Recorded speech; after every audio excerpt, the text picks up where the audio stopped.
Let's talk about how to pass the Goldman Sachs High View video interview.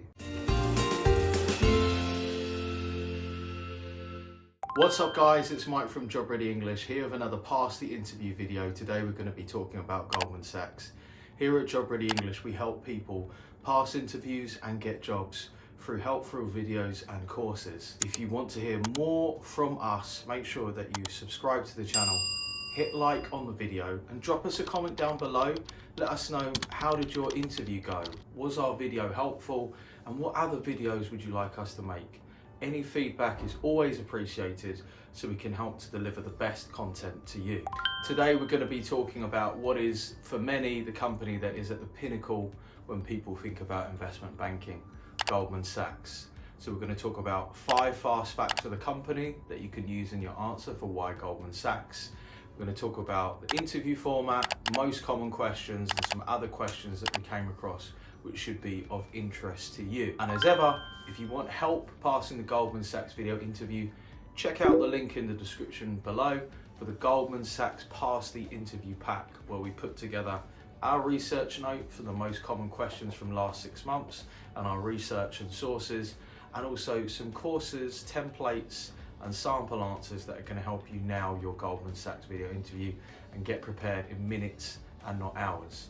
So let's kick off with 5 fast facts about Goldman Sachs. Goldman Sachs was formed in 1869 in the USA. Originally formed by Marcus Goldman, who was joined by his son-in-law Samuel Sachs, who joined him in 1882, hence the name Goldman Sachs. Since it was founded, Goldman Sachs has only ever had one core purpose: to advance sustainable economic growth and financial opportunity. In 2018, Goldman Sachs signed the UK Women in Finance Charter and promised that at least 30% of their senior talent would be women by 2023. I wonder how they're getting on with that goal. And lastly, for a donor-advised fund, Goldman Sachs' current and retired senior employees work together to recommend grants for charities and non-profit organisations to help them achieve their goals. Let's talk about the Goldman Sachs interview format and the general hiring process. All of our information comes from our research from publicly available sources. So generally, candidates reported that the whole process took about 2 months to complete. They were asked to complete a numerical and SJT online test first of all. They were then invited to a higher view video interview where they were asked 3 to 5 questions. And finally, they had an in-person interview with a manager or partner. I can certainly talk about, from our personal experience, that tends to be 3 back-to-back interviews on the same day, and sometimes a case study as well. It is a really quite exhaustive process, and generally Goldman Sachs is quite severe on their screening on online tests. If you get a video interview, you're really doing pretty well. Unlike a lot of companies where they will automatically put a candidate through after online tests, Goldman Sachs tends to be quite rigorous in its screening process and the percentile of people that it will take based on the results of their online tests. So we picked out 8 most common questions that were asked. We choose these because these are generally questions that we see repeated by candidates as they report their experience, and we take these based upon the last 6 months before we make this video, because we always want to make sure that we're as up to date as possible, or as you can be, in terms of what questions you're likely to get asked. Question number 1, why Goldman Sachs? So in all likelihood, you're going to have about 2 minutes to answer this question. You really want to pick out about 5 facts. So we introduced 5 fast facts about Goldman Sachs. It's really easy to gather facts, particularly about investment banks, because they have to be so public and so transparent. One trick that I really like is to look up the media press pack that companies have to put out every quarter, and by companies I mean investment banks, because this is really an opportunity to see the condensed version of what the company wants to say. I know that a lot of people really struggle to read through annual reports or really wordy documents, and to be honest, you don't really need to do that. It's probably going to take you about 15 minutes. And one thing that I always say to candidates, particularly this year, is make sure when you're putting those facts together that at least 1 or 2 of them have something which has a personal impact on you, something that you care about. Like we just heard about the diversity charter for women and about 30% of senior talent being women in 2023, if you're a woman applying to Goldman Sachs, this might be something that's particularly relevant to you, something that you really care about. But it's always useful when talking about why you want to work for this company, it's sort of saying, well, why is this relevant for me? Why do I care about this? What is it that speaks to me? Question number 2, why do you want to do this role? Now, I know from experience that the job descriptions that come from Goldman Sachs might not be particularly in depth, particularly for graduate roles. They tend to be a little bit salesy and they don't really go into great detail in terms of what you'd be expected to do on a day-to-day basis, and also the skills that you need. So what you want to do is take the job description, say for example you're applying to be a financial analyst at Goldman Sachs, and just search financial analyst job description. We want to use 2 things when it comes to responding to this question. The first minute of our answer is going to be, what would you do? So as a financial analyst, I would do A, B, C, D, E. Why do we do this? Because really we want to demonstrate that we understand the role and what we're going to do. This is also a really good opportunity for the algorithm to pick up the keywords in our answers. They're going to be looking for particular skills and phrases that are going to match that job description. And the second part of our answer is really going to be broken down in terms of what are the skills that I have that make me really good for this job. Maybe you're great at Excel, maybe you're qualified to use a Bloomberg terminal. It could be that you know how to code in Python. So you want to pick out 2 to 3 skills and also demonstrate why you're good at those skills. Question number 3, give us an example when you use teamwork skills. So of course, in any large company, it's really important that you work as part of a team. I can distinctly remember one of my former clients who worked with me many years ago who made the move from Morgan Stanley over to Goldman Sachs. And she said that actually a lot of the teams are quite small. You might be working with, say, 6 people, 8 people. Teamwork is really important in a fast-paced environment. When you're providing your example, if you can, try and make sure that it comes from something that you've done in the workplace. It could be when you worked at Starbucks, at McDonald's. It really doesn't matter about the type of experience, as long as you can clearly demonstrate, we had this thing to do, this is how we worked together as a team, this is how I made sure that I was a good team member, and this is how we executed on this thing and the result that we got. So don't forget, if you're struggling to answer any of these questions or you're not really sure what to say, check a link down in the description below for the Goldman Sachs Pass the Interview Pack, or you can check out our Interview Success Secrets course, which is our most comprehensive interview course, and we'll break down the skills and give you lots of sample answers to answer these different types of competency and behavioural questions. Question number 4, what are your strengths? Again, you're only going to have 2 minutes to answer this, so I suggest you pick 2, maybe a maximum of 3 strengths, because you're not just going to want to say, well, I'm highly analytical. You're going to say why, and you're going to want to provide some sort of evidence or proof. So you're going to explain why you're analytical. That might be because of the degree that you're doing, or the type of work you've been engaged with, or the work experience that you've had. But one thing that you don't want to do is just reel off a massive list of strengths and not have any kind of evidence that really backs it up. And ideally, your strengths really need to match the skills that they're asking for in this particular job, so they shouldn't be too off topic here. Question number 5, what is a weakness that you have and want to improve on? Well, this is a brilliant question, and is also a great way to think about any what is your biggest weakness question. Now, all weaknesses are ultimately fixable. When you're choosing a weakness, now this should be something that is reasonably genuine. It could be that you struggle to manage your time, it could be that you find it difficult to say no, that you're a little bit of a perfectionist. I know previously in other videos I've sort of said, well, those answers are a bit weak, but the point is we're really looking for something that's genuine and authentic. So for example, in my case, there are times when I can be a little bit disorganized. That's always something that I'm trying to work to improve on. And then I would clearly demonstrate how I do that. So what are the things that I do? So for example, if I was going to answer this question and say, well, sometimes I can struggle with my organization, if only because I've always got so much to do. So I have this very cute weekly planner.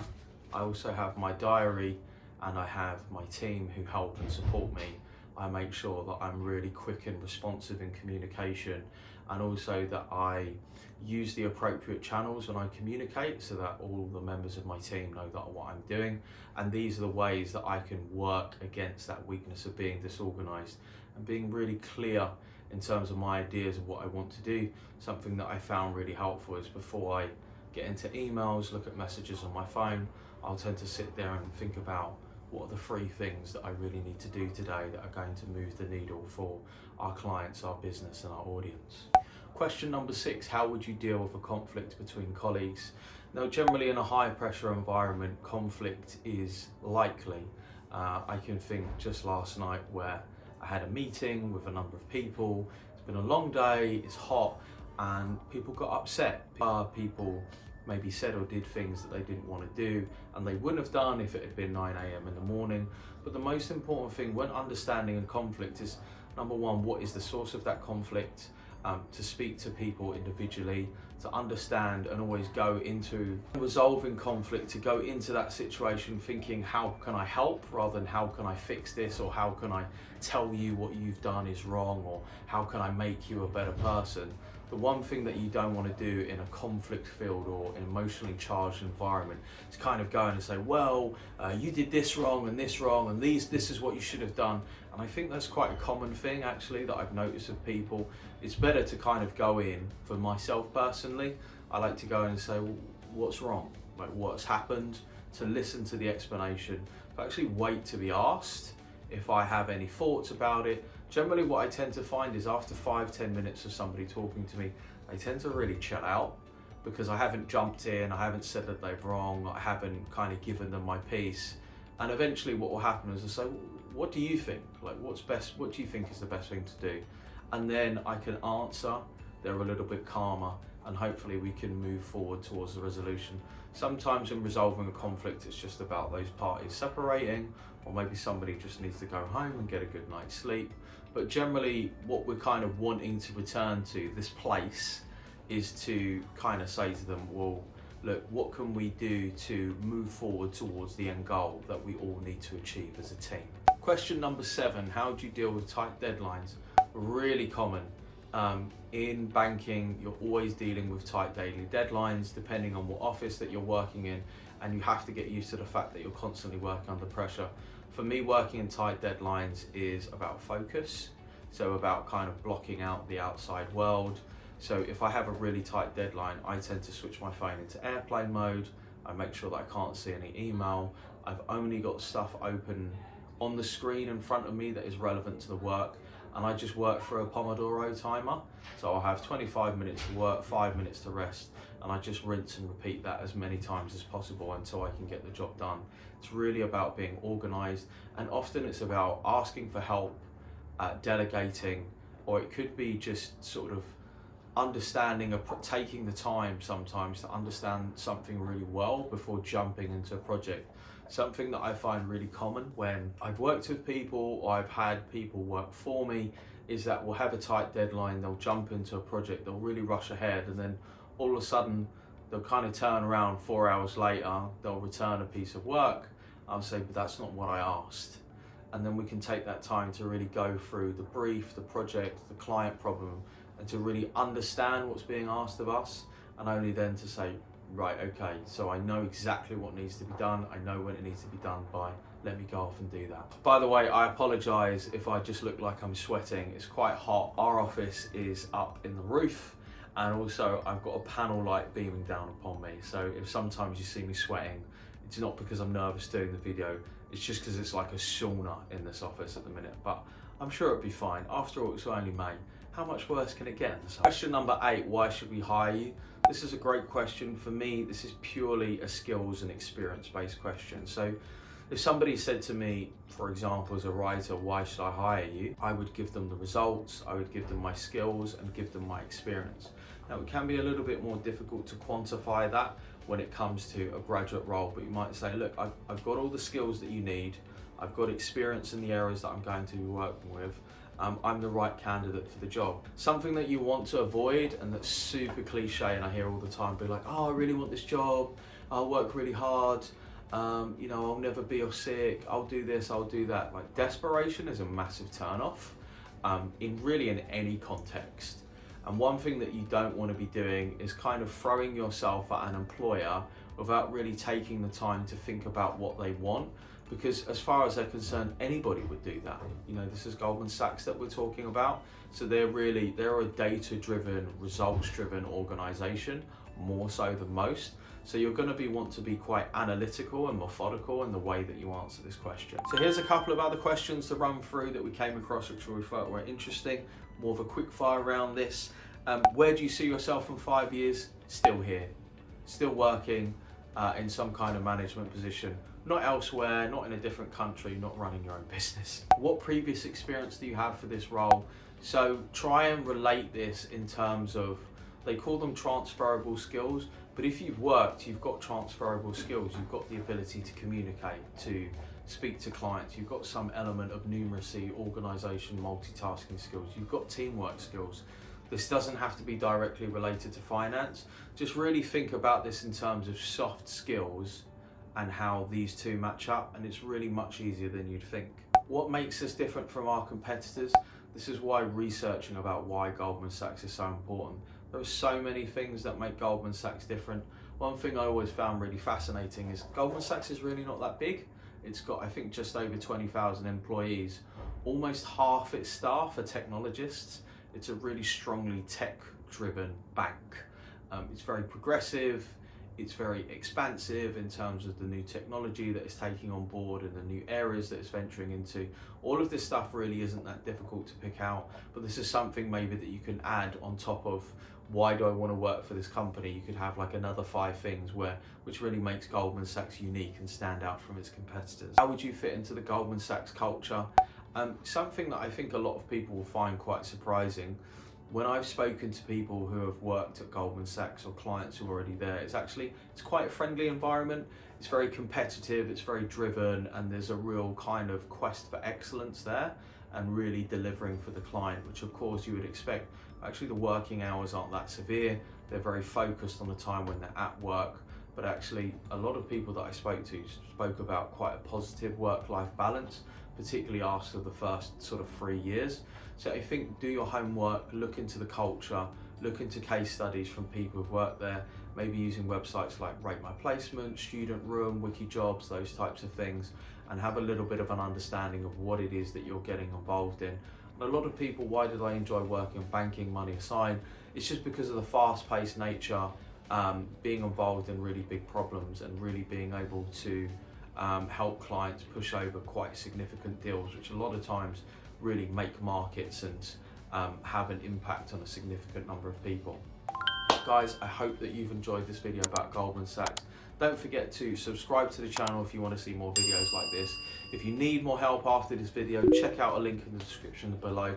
There are plenty of resources. Check out our courses. There are tons of free stuff for you to look at as well. And I will see you next time. Good luck with your interview.